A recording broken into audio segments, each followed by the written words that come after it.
ఆ రోజు మనందరికీ చెప్పి చేసిందా? తన సొంత నిర్ణయమే ఆ రోజు ఈ ఇంటి పరువు కాపాడింది.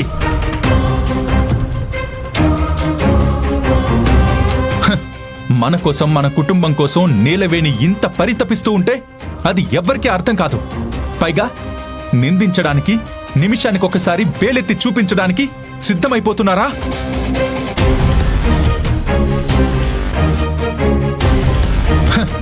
నిన్న మొన్న వచ్చిన అత్తయ్య గారికే అర్థమవుతుంది నీలవేణి గురించి. మీకు మాత్రం అర్థం కావట్లేదా?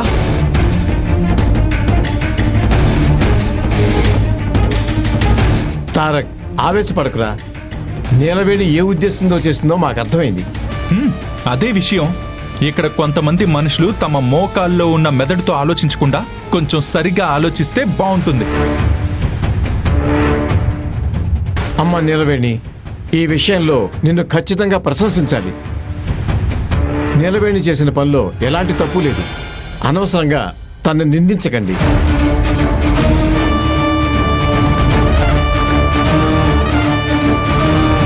పోలీసులు శాంపిల్స్ తీసుకుని టెస్టులకు పంపించడంలో తప్పే ఉంది. సార్, ఇదంతా ఇలాంటి ఇన్వెస్టిగేషన్లో చాలా మామూలుగా జరిగేదే.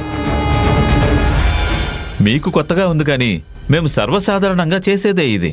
ఇట్స్ ఓకే ఎస్ఐ గారు, మీరు మా అందరి నుంచి శాంపిల్స్ తీసుకోవచ్చు. Thank you so much Mahendra garu. Krishna garu, అందరి దగ్గర శాంపిల్స్ తీసుకోండి. Yes sir.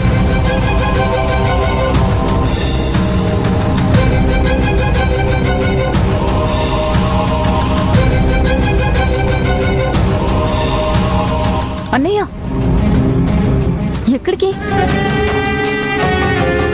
బ్లడ్ శాంపిల్స్ ఇవ్వాలి కదా. మీరు ఇస్తూ ఉండండి, ఈలోపు నేను వస్తాను. చిన్న పని ఉంది.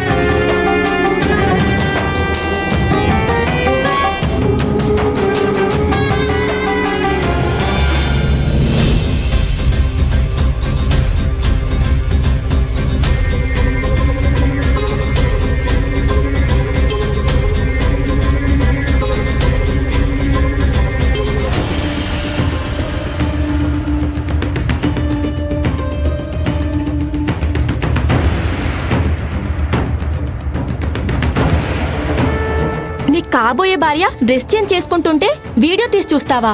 ఇప్పుడే ఈ విషయం అందరికీ చెప్పేస్తాను. నిమిషా, నిమిషా, ఆగు, ఆగు.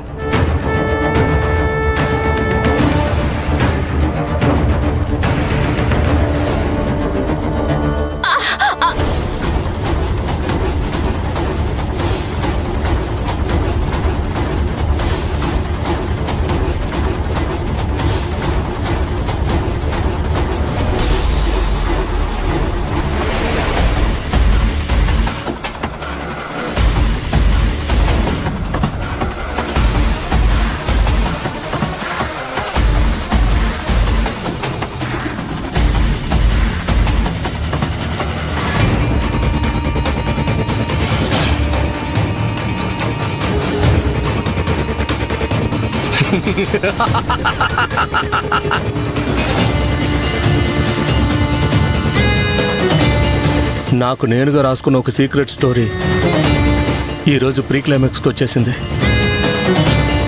దొరకననే ధైర్యంతో చంపేశాను.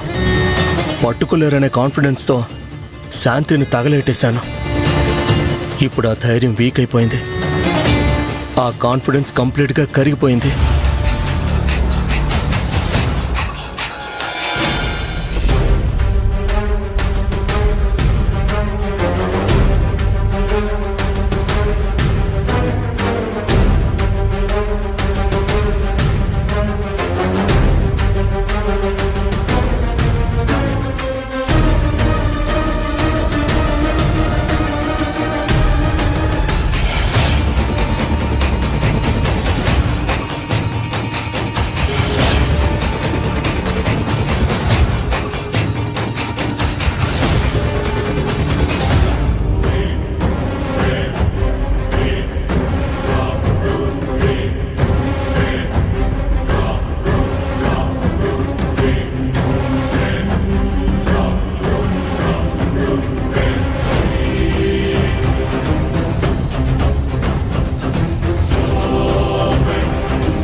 నేను శాంపిల్స్ ఇస్తే డిఎన్ఏ టెస్ట్లో ఖచ్చితంగా దొరికిపోతాను.